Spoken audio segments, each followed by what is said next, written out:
Hello guys. Welcome to my channel, Jura Tempest Federation.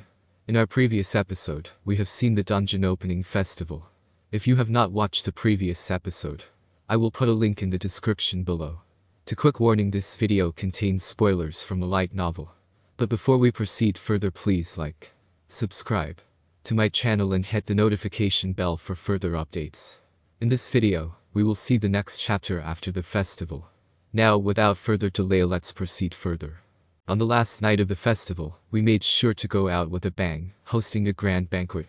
Chefs like Shuna and Yoshida-san were going all out to provide us with some breathtaking and extremely luxurious cuisine. All of this was to make a good impression on everyone.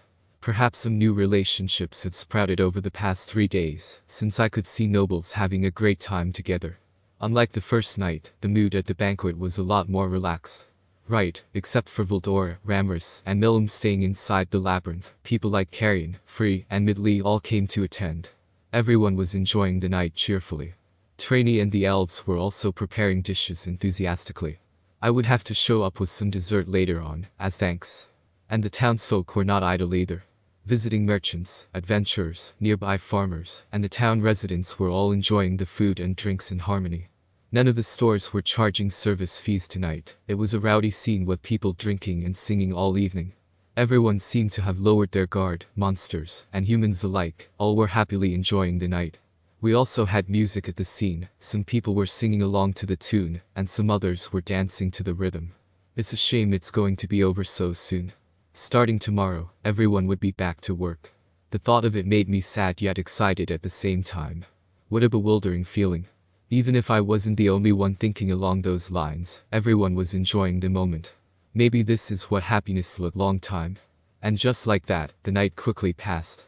After everything that happened, the festival was finally over. In Gopta's absence, Rigor was kept busy taking care of security. The roads could barely contain the flood of visitors returning to their own countries. Wouldn't you have wanted to sleep until noon on the day after the festival? Hahaha, Rimuru-sama. Those foolish enough to lose themselves to things such as alcohol can't manage the security force. Rigor was earnest. As expected from Rigord's son. If it were Gopta, I'm certain that he would have said something along the lines of I wanted to sleep until the afternoon for at least the day after the festival. Although I myself felt the same way, which is why I often spoil the guy by accident. It's for the best if I just don't bring this up. Unlike Gopta, Rigor swiftly ordered his subordinates to move without a single complaint. Thanks to his efforts, we were able to move the guests without any big problems. The road was wide enough so, as long as the road wasn't blocked by the carriages, there wouldn't be cases where the line for humans would stop. I left the traffic control to Rigor and went back to do my own job. That's right, today was the day I gave out gold coins as payments. Over 100 merchants gathered at the conference room. Currently, Rigord and Miles were sent to do the explanation, but it seemed about time for me to take the stage as well. I knew that what came next would be the main show, so I lightened myself up and went to the venue. As I arrived at the conference room, there were noises of arguing coming out of there already. As I've said before, we will pay up the fee in time, so please calm down and wait. Are you saying so just to deceive us? We've already waited until the festival ended. Pay us our money right now. Hold on for just a moment, please. You all have a point, but is it possible for you all just to sell me a favor? Indeed. Are you planning to destroy our reputation after we have already introduced you to our friend Miles? Let's not put it that way, my lord. After all, we only wish to be paid by the amount promised by them. That's why I'm asking you to wait for another moment. This country is not going to run or disappear. They've already said that they have other means of paying than through dwarven gold coins. Can't you guys let this pass for our sake? No way we'd believe that. Yes, that's right. Pay up already. It seemed like Miles' friends, the big store merchants, were stepping up to comfort the retailers. Although they may have just been acting in accordance with the way of a merchant, I still felt very happy about it. It showed that Miles had keen eyes when examining a person's character. Now, everyone, how about we all calm down? I am Muse, the representative for the Kingdom of Gustin. Even the people of the Monster Kingdom wouldn't dare repudiate the debts of those people. Am I correct, Miles? Looks like there's some big shot here. Representative of the Kingdom of Gustin, in other words. Does it mean he's a noble from the trade nation Gustin near Ingratia? Yes, Duke Muse-sama. That is correct. But although Gustin was not a big nation, this was still the Duke of the kingdom. Noblemen were already of high social status, and to have the title of Duke implied he was some big-shot nobleman. Then I hope that you will reassure these people quickly.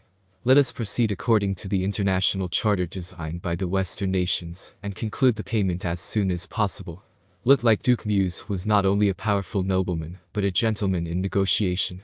While Miles was a key figure in our country, as of now, he was not given neither a title of nobility nor a status.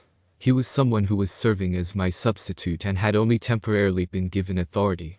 In terms of his political stance here, he was probably the equivalent of a guest that was invited for a meal. Well, Rigurd was present as well. Not only did he remember Miles' name, he even responded to him personally. Perhaps this might have been the highest degree of courtesy to him. For a noble to remember a commoner's name, while most nobles would not be able to remember, even those who did remember would probably just act ignorant to abide by the noble way. This was something I heard from Miles. I could only imagine that he himself was the one most shocked at the scene. Please hold up a second, Duke Muse-sama. We said from the start, when signing the contracts, that we will be paying according to the custom. And naturally the custom is Miles. I don't really care about those minor details. It's the same to these merchants for whatever you were going to say. Trust is the most valued aspect in an exchange between nations. And trust only cedes when both sides follow through with their promises. Isn't that the case? What you said was correct. But, shut it. These people made a deal with your people because they trusted you. Are you perhaps planning on insulting this trust? Of course not. But we have our reasons as well. Haha, I see how it is now. Miles, luckily enough, I got a solution to your worries. Would you mind having a chat with me in private? Rigurd-san over there can come as well. Ah, now we can confirm. This had unfolded just as Lamisia predicted. It was like looking at an exam question that you had studied for. A feeling of relief that I couldn't put into words started to flow inside me. Now we can win with ease. What do you mean? Miles was acting in a meticulous way.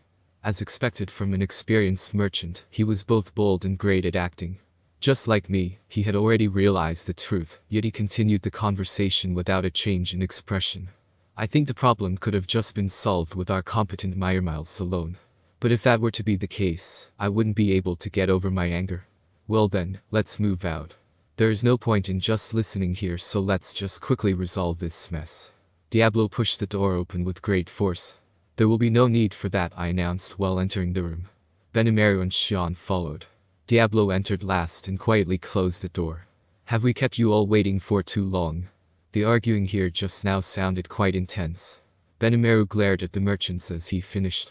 Surprised by my appearance, the merchants turned blue upon hearing those words. They probably assumed that I would leave the matter entirely to Rigurd and Miles to handle. But now that I had shown up with my executives like this, these people didn't know how to react. Demon Lord Rimuru-sama has arrived. Salute at this instant, Rigurd said while giving the merchants a hard glare. Some of them immediately stood up and bowed in salute. But at least half of the people instead looked at me with confusion. They simply sat in their chairs and observed the situation. Well, for retailers that did not get proper education such as the nobles, this was probably how they would react in such circumstances. Even Duke Muse tried to stand up, but I spoke out to stop them. No need to abide by the formality, Rigurd. After I said that with a smiling face, I glanced around the conference room. Rigurd obeyed my order and fell quiet and observed the room. I could see not only the merchants, but also disguised reporters. It seemed like in the case of our nation doing anything inappropriate, they would go back to their respective country to report the matter. Whether we were to cry and beg about how we couldn't pay or to shut the merchants up with violence, no matter how we reacted, they would probably report something ridiculous regardless. But we were already informed about that. They couldn't expect that some of the more friendly reporters had already let Diablo in on the plot beforehand. Kufufufufu, how very moving for them to have such a thought. Diablo complimented the reporters with this line, but they only seemed to respond with a numb smile out of fear. They had probably experienced something horrible in the past, and had sworn not to antagonize Diablo. That's the strong will that was giving off with their reaction. They may have received some form of threat, but that was between the reporters and Diablo. I shouldn't really ask too much about the matter. That's it for today, guys. See you next one. For further more update, please like, share and subscribe. And do not forget to push notification bell.